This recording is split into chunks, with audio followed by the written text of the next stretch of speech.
Weight loss day 12. Yesterday I talked a little bit about the problem that I'm not losing any weight in the last 6-7 days or so, and that it's possibly due to my Apple Watch reporting a lot more movement than my iPhone did when I only had an iPhone, because the iPhone is laying still a lot while I'm, for example, walking around the apartment, doing chores and so on, while my Apple Watch reports all of that calorie burn.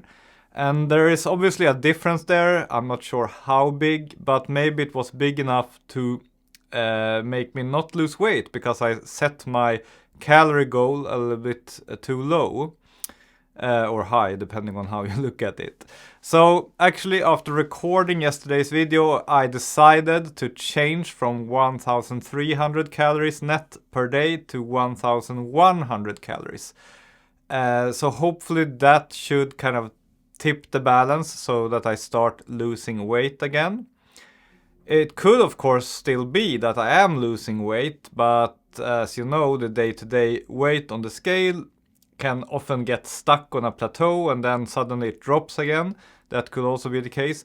But either way, I feel like if I'm not losing anything at all in a whole week, then I am probably not at a low enough calorie level to burn enough fat, because I want to be losing around 1.5 kilos per week.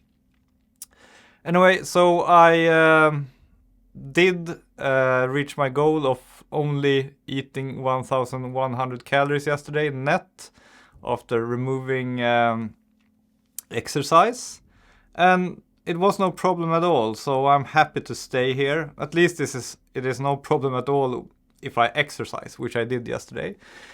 And yeah, so I'm gonna continue that and see how the weight develops. Today I weighed in at 86.6 again, so I've been at or around that weight now for a week straight. Today I also want to talk about shin splints. I'm not sure how common this problem is, but it's not super rare. I think a lot of people get it. Shin splints is basically when your shins, or like your lower legs, get some kind of inflammation. They start hurting. For me, it especially hurts on the front side of them.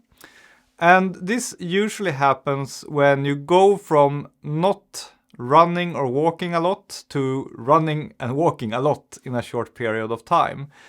And some people are immune to this, they never get these problems, and some people, for I guess genetic reasons, get it a lot. And I am one of those people. So even if I've been running several times a week for years, like I have been now, I still get shin splint problems from time to time, even though I've learned a few tricks to keep them to a minimum and to kind of get them to go away easily. So I just wanted to share what I have learned. If you ever have shin splint problems, you should listen carefully now, because these are some things that have helped me.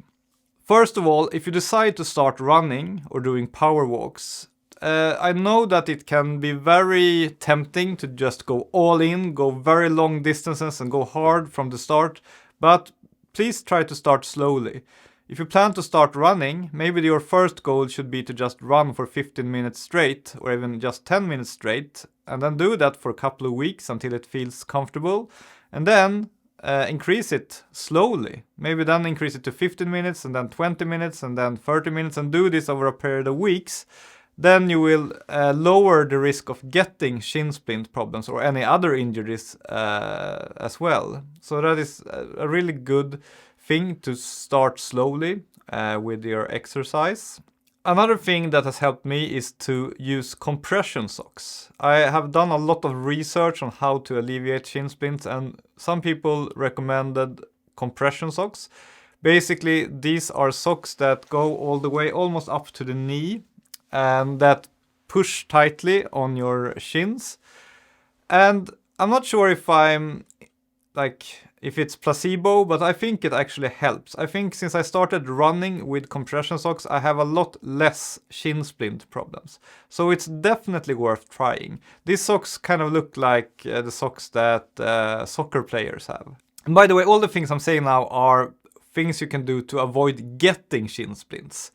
If you get shin splints, if you start feeling pain in your shins or in your lower legs, there is really only one thing you can do, and that is to stop running for a few days or even a couple of weeks until all the pain is gone.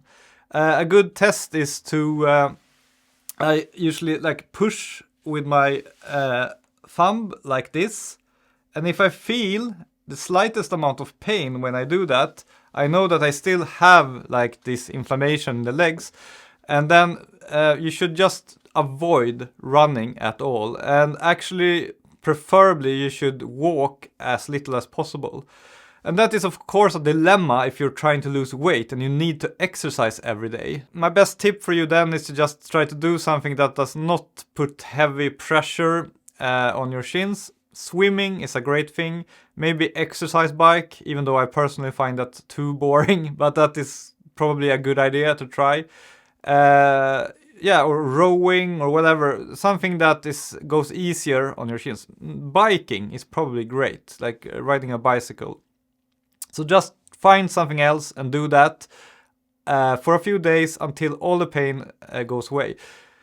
If you try to continue running while having shin splints, it will only get worse. I've tried this and I know. Like if you keep pushing, in the end you will not even be able to walk. That is how bad it will get. So please do not do that.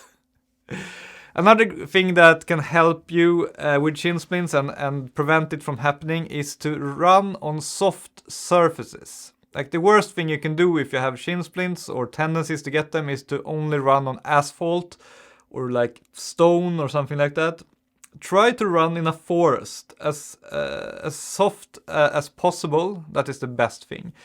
So now these days, since I've been having some shin splints problems in the last few weeks, I try to mostly run in forests, and that makes it a lot easier on your legs. Another thing that is obviously important is to have good shoes. I have the A6 Gel Kayano shoes because they are like the most dampened shoes from A6, and I think they are great.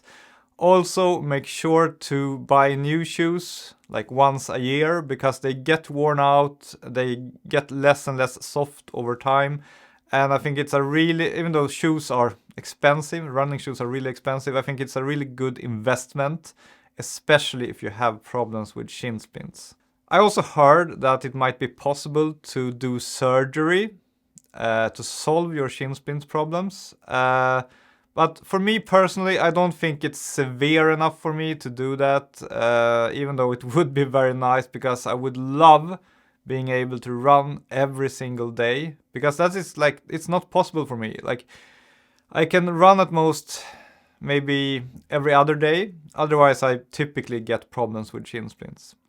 But it might also be that I'm too heavy. If I lose this weight that I'm aiming to lose, maybe I would be able to run more often again.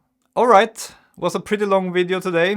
Thank you for watching, and see you again tomorrow on day 13.